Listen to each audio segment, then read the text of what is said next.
I'm participating in the Long Walk Readathon next month, which means I have way too many books planned on my TBR for October. That being said, these are the top 5 books I'm most excited to read next month. First up, we have Blood Over Brighthaven by M.L. Wang. I really enjoyed The Sword of Kaigan, and I'm hopeful that I'll enjoy this one even more.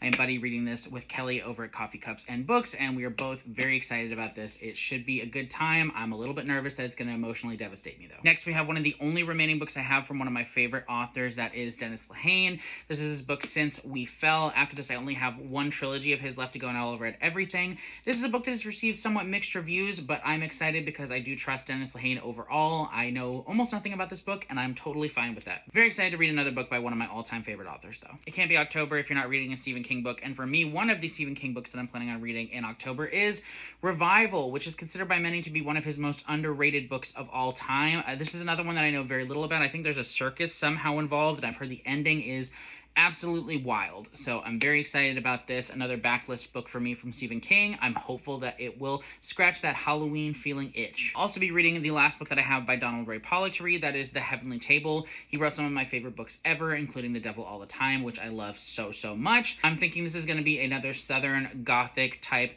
literary horror-ish book about some people who are truly depraved and going through some tough stuff. So my jam. And the book I'm perhaps most excited to read next month is The Devil by Name by Keith Rosson, the conclusion to the Fever House duology. I read book 1 in August, and I loved it so much. Keith Rosson is an up-and-coming horror author that I am just loving so much. I've read Fever House and Coffin Moon by him and enjoyed both, and I think this is going to be an epic conclusion to this duology. I cannot wait to see how it wraps up. These are the books I can't wait to read. What are you reading in October?